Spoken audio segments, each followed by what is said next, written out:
Welcome to this Forza Horizon 5 video, where we'll discuss times the developers tricked us.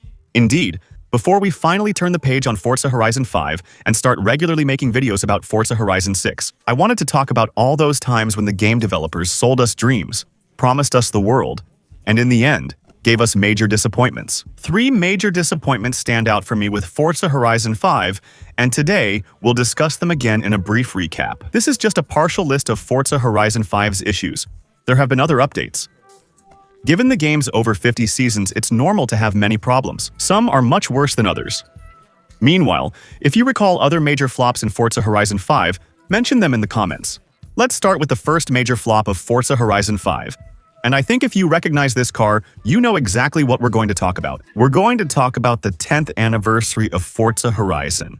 In November 2022, Forza Horizon's 10th anniversary update was released, which developers promoted as one of the series' biggest updates ever. That really, the community would get something exceptional, something that would allow us to remember all those good memories accumulated over 10 years of Forza Horizon history.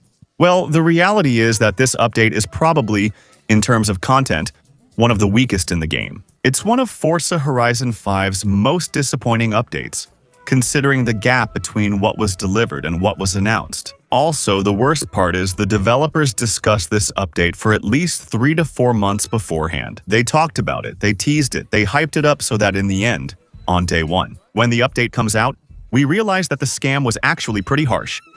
The first scam of this 10th anniversary Forza Horizon update was the choice of cars usually added to Forza Horizon. Before and after this update, we had, let's say, between 4 and 7 new cars added to the game each month. Before and after this update, most new cars were real models, with only a few returning from previous Forza games. And so, for this 10th anniversary update, which was supposed to be symbolic, it was meant to be a little nod to all the fans who had been following Forza for years. It was supposed to be an update that mixed a bit of fan service, but also some major new additions. Because that's what we were promised. We received just 3 new cars, which is fewer than nearly every other Forza Horizon 5 update. Additionally, these 3 new cars are all returns from previous Forza games, with some even duplicating vehicles already in Horizon 5. The flagship car of this update, the Anniversary Edition Viper, is simply a tuned Viper Gran Turismo Sport with a large spoiler, which was already in Forza. Well, I mean in Forza Horizon 5.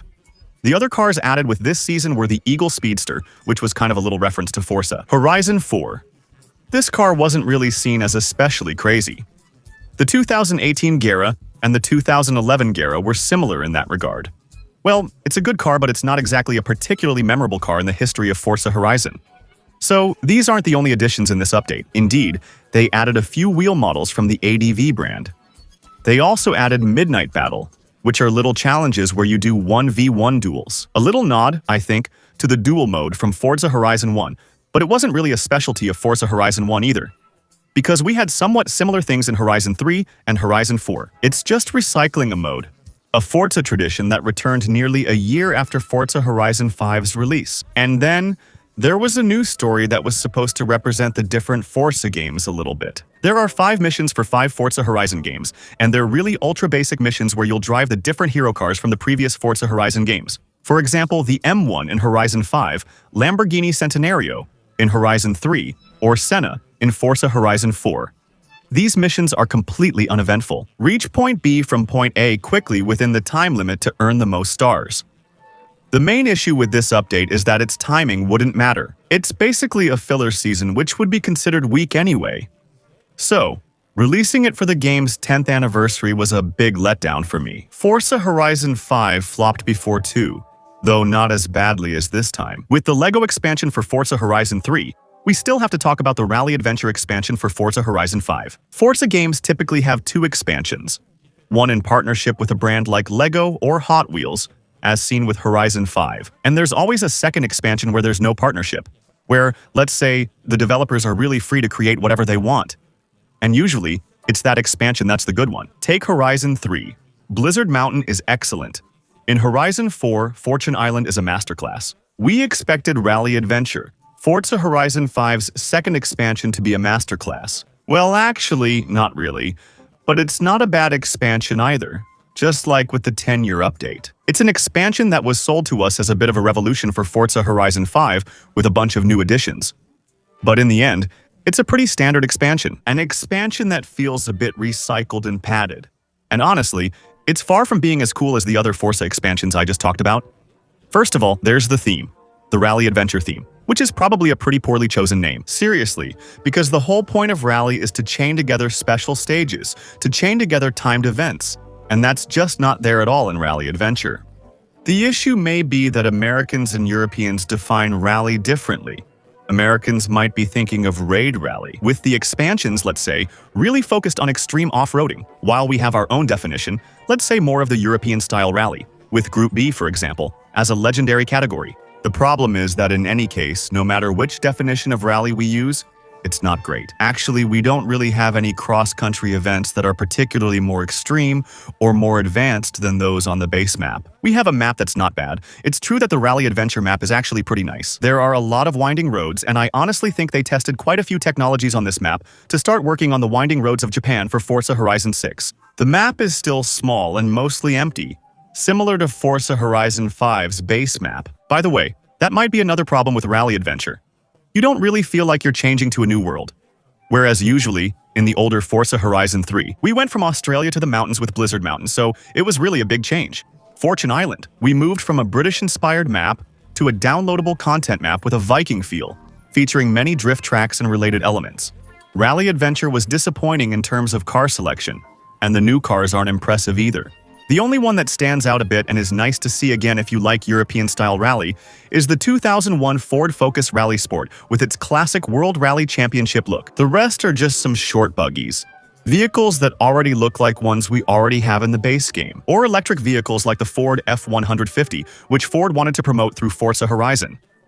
Well, we all know how electric cars turn out in Forza Horizon. No one plays them because they're bad, and this F-150 is no different. It's terrible. The map is nice but small, the car list is unimpressive, and the rally definition isn't really followed. Also, the only somewhat fun addition in this downloadable content is in this expansion.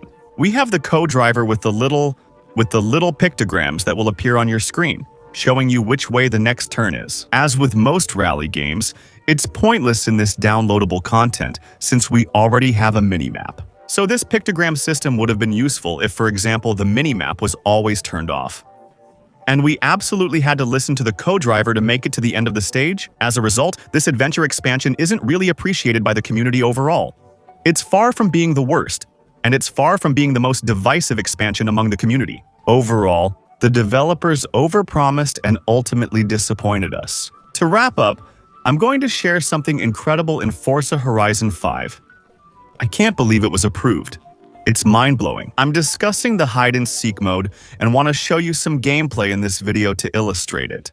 Unfortunately, I'll have to use some old footage, because actually there are so few people playing it that the matchmaking times are really extremely long. We spend more time searching for matches than playing, which I think is the worst part of Forza Horizon 5's content. It occurred in September 2024 with Series 38 or Season 38. And what's pretty crazy is that, just like with everything we've talked about today, it's something the developers really teased.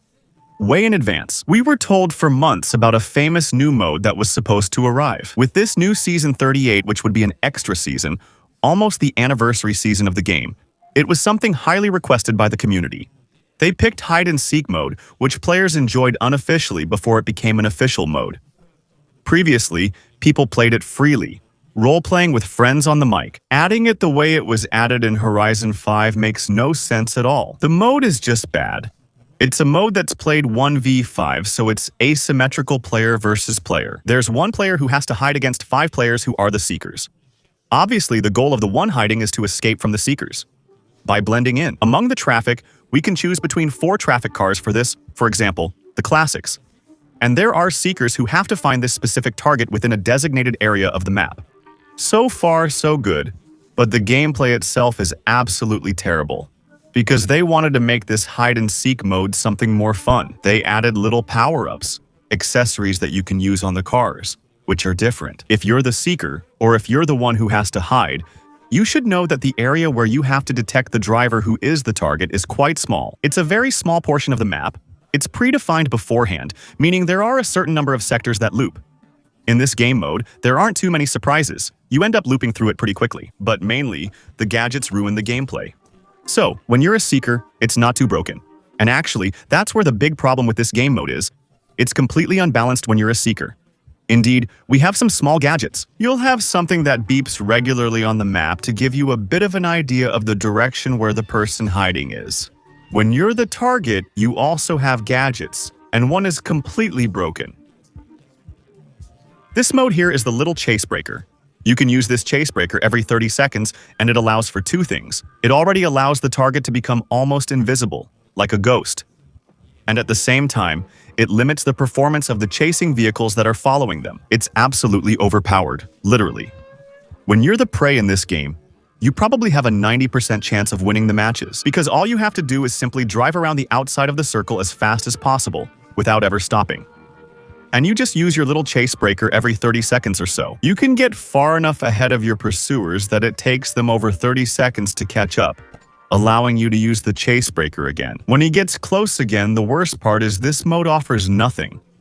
It's fun, but you don't earn credits or experience points. There are a few minor achievements for completing this mode, but no unique car, so there's little reason to play it. That gives us a mode that's unbalanced, not fun or motivating, and amazingly, it's never been updated. The devs just released the hide-and-seek mode in Season 38, and from Season 39 onwards, we never heard about it again. There hasn't been any new vehicle added to it. There haven't been any changes or nerfs to the different gadgets. Absolutely nothing new. So in 3 to 4 days, everyone tried the mode, then stopped.